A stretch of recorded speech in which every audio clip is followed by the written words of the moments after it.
I'm the middle sibling of three, and both of my brothers were in Scouts. My older brother became an Eagle Scout, and my little brother quit early. But I was never forced to join, which always made me jealous. I envied the camping trips my older brother went on, watching him prepare and practice setting up tents in the backyard. One day, I decided to try a backyard camping adventure. We set up a tent, built a small fire, and roasted marshmallows. My little brother couldn't stay overnight since he was only 4.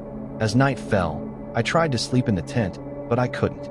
Everything was new and uncomfortable, and I was restless, staring up at the dim moonlight through the tent fabric.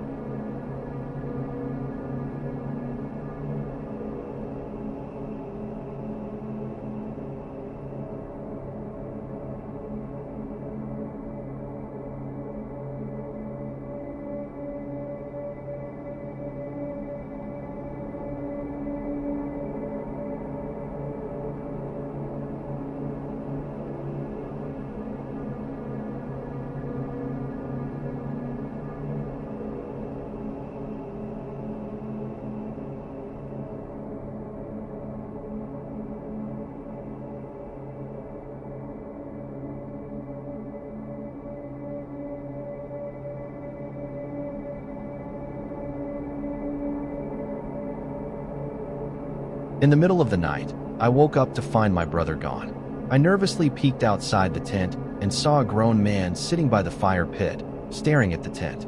Frozen in fear, I watched as he moved closer. His eye appeared through a small gap at the bottom of the tent zipper. I couldn't scream at first, paralyzed with terror. Then he squinted, as if smiling. I finally screamed, scrambled backward, and knocked into the tent poles. I heard footsteps running away across the yard, and my dad turned on the back porch light, rushing to the scene. The intruder vanished before he could be caught.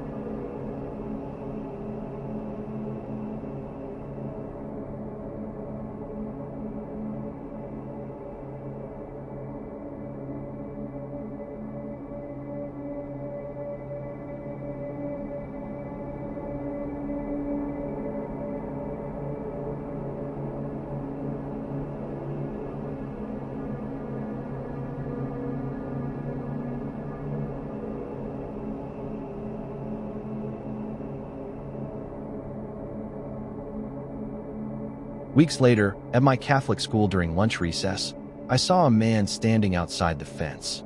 He called my name and I froze, heart racing. I lied that I didn't know him, and he smiled knowingly, asking, "You don't remember me, do you?" I ran to a recess chaperone, but when I looked back, the man had vanished. My classmates confirmed they saw him too. The school called my parents, who were alarmed and worried. That month was terrifying, and I was constantly supervised, realizing how dangerous the encounter had been.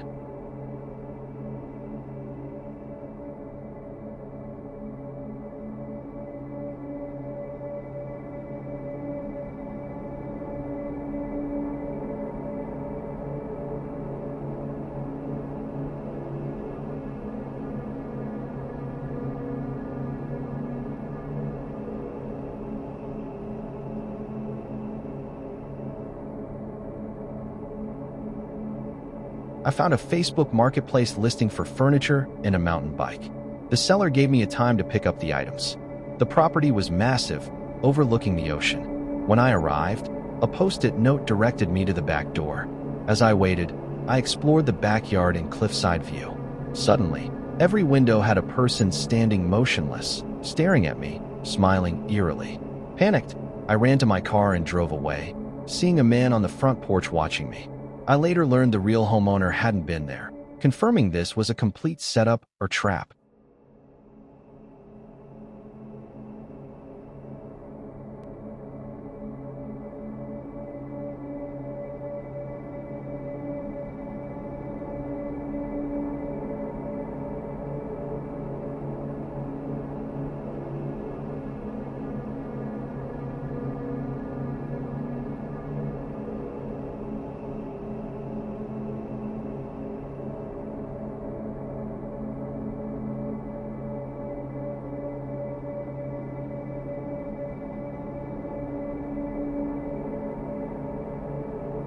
I moved out and bought my first house about 50 miles from Salem, Oregon.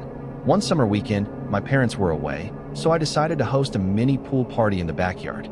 The backyard was private, with a pool house, and woods behind it. While setting up tables for drinks and beer pong, I heard a cough from the woods. It was clearly a man, close enough that he could see me. I froze, trying to locate him, but there was no movement. Feeling watched, I quickly brought everything inside and called my friend Mark to help with the setup, not mentioning the earlier sound. At 2 a.m., I was scrolling in bed when I heard a splash in the pool. I peeked outside and saw a stranger swimming calmly across the deep end. I didn't recognize him.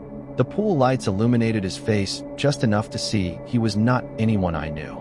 He climbed out of the pool, tall and dripping wet, and walked directly toward the sliding door. He opened the door, which I was certain was locked. My heart raced as I realized he had entered my house. I ran to my bedroom and locked the door, shaking and terrified.